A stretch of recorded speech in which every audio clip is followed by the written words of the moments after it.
And good morning po sa ating lahat mga ka-idol. Itong ipapanood ko sa inyo mga ka-idol na video, mga ka-idol, napakahalaga nito para po hindi po sa inyo mangyari. Mga ka-idol, napanood ko po yung isang content creator din na kung saan sobra po siyang umiyak. Ayan po, dahil mga ka-idol, yung kanyang mga tools ay na-demonetize. Ibig sabihin mga ka-idol, hindi na po siya magkakaroon ng kita sa mga tools na dapat po kikita siya. So, dahil na-demonetize, so hindi na siya magkakaroon ng kita sa Facebook. Panoorin nyo mga ka-idol yung nangyari sa kanya. Nga ako promise, pagising ko at sad na nga ako kahapon. Tapos ngayon, ayun, naiyak ako yung kanya gano'n. Ayun, sobrang naiyak siya mga ka-idol. Kasi pinag-irapan ko yung page ko tapos gano'n lang. Pagising ko lahat talaga pula. So mahirap mga ka-idol kapag ganyan. Tapos nahirapan pa ako kasi minsan parang na-challenge ako paano ano yung iba-vlog ko. Yes. Tapos minsan napupuyat ako pag i-edit tapos gano'n lang. Ewan ko, ano ba? Ba't ako umiiyak? Laban lang idol, laban. Kaya magparami ng followers. Yes, mahirap mga ka-idol, mahirap Tapos, ka. madi-demonetize ka lang. Ayun. Ilang ganon-ganon. Lahat pa. Wala kang ads on reels. Lahat ng tools. Wala kang stars. Wala kang subscription. Grabe mga ka-idol, no? Lahat ng tools niya. In streams ads, ads on reels. Ayan, so live ads, reels overlay, ayan, branded content, stars. So lahat po mga ka-idol, ayan, pumula.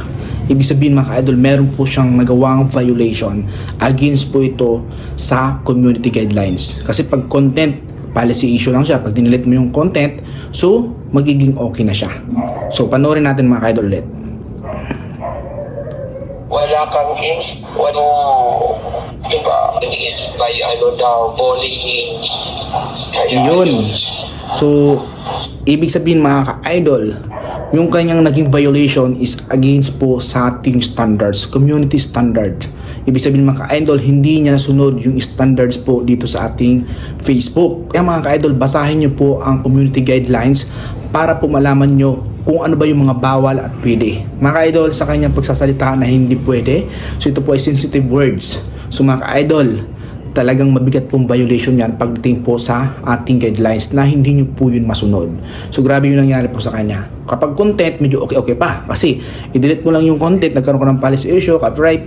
So yung ibang tools mo ay hindi po madadama yon. So mga ka-idol, wag na wag po kayong gagamit ng mga sensitive words sa inyong pagsasalita or kaya sa pag-upload ng mga text po sa inyong Facebook, sa inyong timeline. Wag na wag po kayong mag-upload ng ganon. Kasi lahat po ng tools nyo ay hindi rin po imposible na ma-demonetize. So grabe no? So ang nangyari po kay Idol, sobra talagang nalungkot siya. Tama yung sinabi niya mga ka-idol, mahirap po talaga magparami ng followers. So mga ka-idol, tapos bigla na lang ma-demonetize lahat ng tools mo. So paano na lang kung full time ka sa pag-vlog, so wala ka ng kita. So mahirap ito mga i-recover kapag kayo po ay na-demonetize. So mahirap po i-recover siya. Possible is abutin siya ng 90 days or 30 days, mga ganun idol. So pinakamatagal niyan ay 3 months, yun po 90 days. So napakahirap po, sobrang tagal po nun. So sayang na mga i-upload mo na dapat is sa loob ng 90 days ay kumita ka, dahil na-demonetize ka ay hindi ka nakikita. So di ba mga ka-idol, nakakalungkot po yung ginawa niya. Kaya sa lahat po, ayan mga ka-idol, iwasan niyo po mga ka-idol gumamit ng mga sensitive words.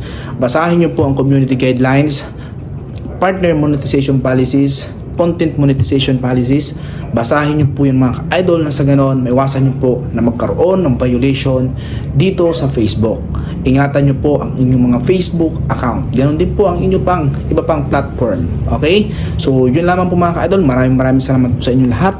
Naway nagkaroon po kayo ng idea sa video ito. Share mo na mga ka-idol ang video ito na sa ganon, magkaroon din po ng idea yung ating mga kapwa content creator. And then syempre kung nagkaroon ka ng idea, i-click mo na ang follow button dyan sa baba para lagi kang updated sa lahat ng mga tutorials video ko na i-upload dito. Yun lamang po. God bless po sa atin lahat.